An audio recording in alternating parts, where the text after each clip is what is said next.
Good morning, student.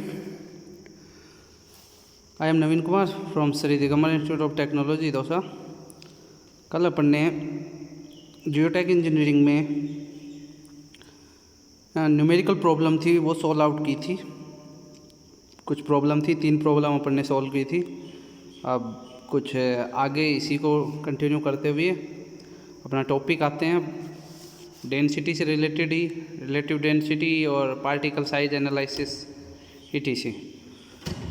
So now continue to let's start relative density. Relative density is also called degree of density or density index. Relative density को ये अपन degree of density भी कह सकते हैं और density index भी बोल सकते हैं। ये मेनली 2 टाइप्स ऑफ सॉइल्स के बीच में होती है, एक लूजेस्ट होती है, एक डेंसेस्ट जो कोर्स ग्रेन सॉइल होती है उसके बिटवीन में आती है। तो जो इसका फॉर्मूला है वो I D is equal to E max minus E upon E max minus E minimum. यहाँ जो ई मैक्स है वो वॉइड रेशियो है लूजेस्ट स्टेट में, मतलब जो अपनी सॉइल है वो लूज कंडीशन लूज सॉइल है तब वो वॉइड रेशियो कितना होता है, तो उसको अपन ने डिनोट किया है ई मैक्स से। और वो ई मिनिमम है void ratio in densest state, मतलब जो डेंस सॉइल है उसमें जो वॉइड रेशियो होगा उसको डिनोट किया है ई मिनिमम से। और जो ई है वो है natural state of void ratio, natural जो सॉइल होगी उसका वॉइड रेशियो ई है। ठीक है, तो इसी फॉर्मूला से अपन रिलेटिव डेंसिटी कैलकुलेट कर सकते हैं। इसी को दूसरी फॉर्म में लिख सकते हैं 1 upon gamma minimum minus 1 upon gamma minimum minus 1 upon gamma max into 100। ये इसका दूसरी फॉर्म में फॉर्मूला हो जाता है यूनिट वेट डेंसिटी के रूप में। ठीक है, नेक्स्ट है पार्टिकल साइज एनालिसिस।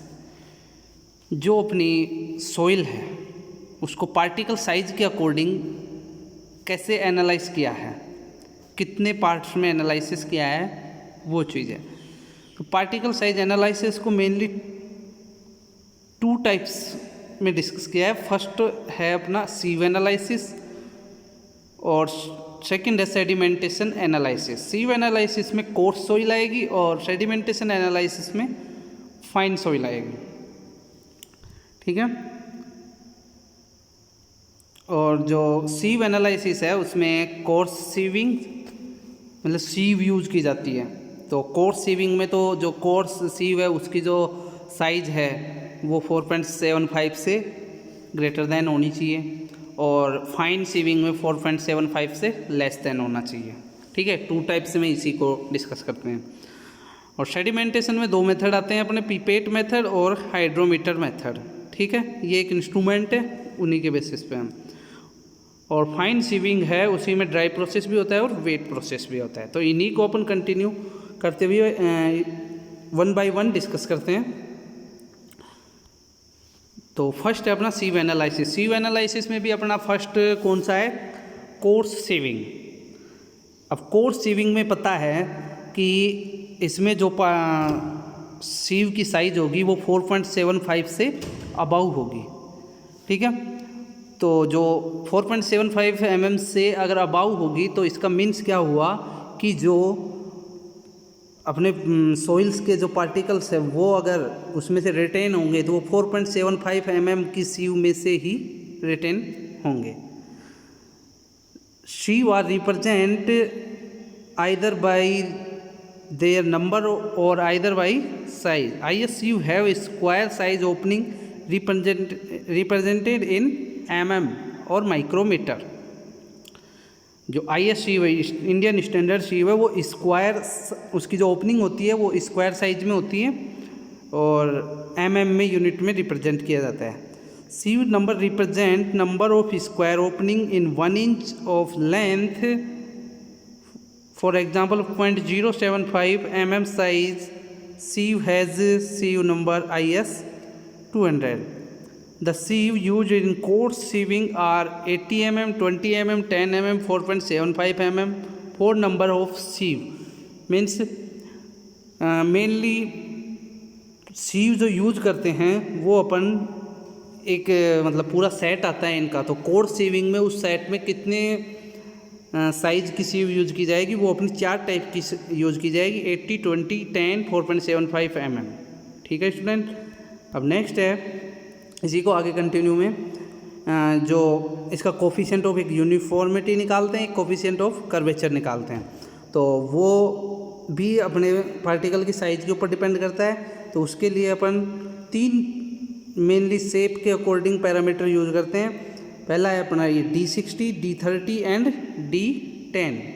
ठीक है, इन्हीं के बेसिस पे कोफिशिएंट ऑफ यूनिफॉर्मिटी निकालने का फॉर्मूला ड्राइव होता है, वो होता है अपना CU = D60/D10।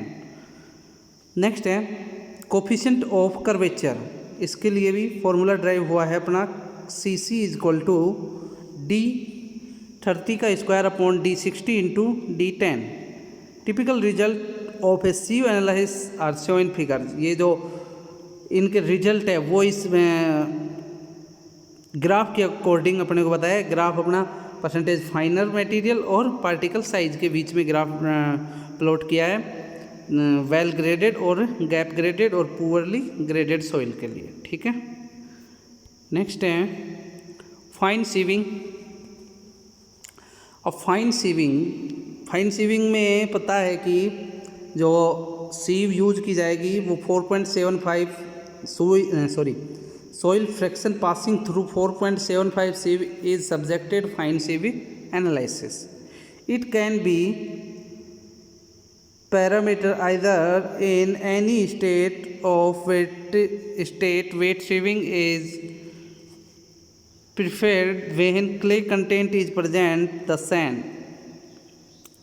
In fine sieving, following sieve are arranged in decreasing order as 2 mm, 1 mm, 600 micrometer, 425 micrometer, 150 micrometer and 75 micrometer। जो वो एक सीव का अपना सेट था, जो कोर्स सीव में 4 टाइप की सीव यूज़ की थी। अब इसमें जो रिमेनिंग बची हुई हैं जो साइज़ की, जो पूरे सेट होता है, उस सेट में से जो नीचे वाला पोर्शन होता है उसमें कुछ ये सीव यूज की जाती है 2, 1, 600, 425, 150 एंड 75 माइक्रोमीटर। ठीक है student, the procedure of analysis is same as coarse analysis. जो इसका प्रोसेस होगा वो सेम जो कोर्स एनालिसिस में था वो ही कंसिडर किया जाता है। अब नेक्स्ट आता है सेडिमेंटेशन एनालिसिस। सेडिमेंटेशन मेथड है जिसमें अगर जो अपने पार्टिकल सॉइल्स के होते हैं वो बहुत ज़्यादा बारीक होते हैं, उनकी भी एक साइज़ दी है अपने को कि इतनी साइज़ के अगर पार्टिकल्स होते हैं तो उनको अपन सेडिमेंटेशन मेथड की सहायता से करते हैं। तो यहाँ पे लिखा है sedimentation analysis is used to determine grain size distribution of the soil fraction passing through 75 micrometre size. ठीक है, 75 माइक्रोमीटर जो अपनी सीव की साइज़ होगी उसमें से अगर पास होते हैं उनका अपन जो एनालिसिस करेंगे पार्टिकल साइज का वो सेडिमेंटेशन की सहायता से करेंगे। It is use on the Stokes law. ये स्टोक्स लॉ के बेस पे वर्क करता है। अब यहाँ पे स्टोक्स लॉ क्या होता है उसको रिप्रेजेंट किया है। If a spherical particle falls through infinitely large medium then it will achieve constant terminal velocity is given as।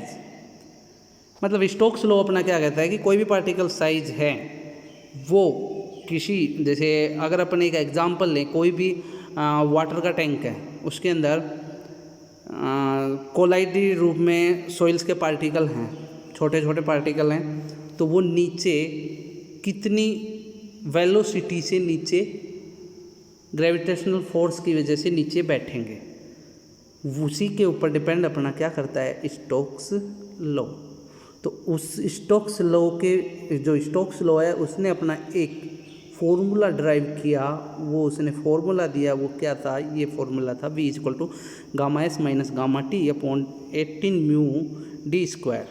ठीक है, ये कुछ फॉर्मूला दिया था। γs यहाँ पे क्या है, unit weight of spherical particle, γt unit weight of liquid, d = diameter of falling spherical particle, μ = dynamic viscosity of liquid, and eta is equal to kinematic viscosity. ठीक है स्टूडेंट, तो ये था अपना पार्टिकल साइज एनालिसिस के basis पे कुछ part थे, सीव एनालिसिस का और सेडिमेंटेशन एनालिसिस का। ठीक है student, thanks for watching my video. मिलते हैं अगले वीडियो के साथ नेक्स्ट डे। Okay student.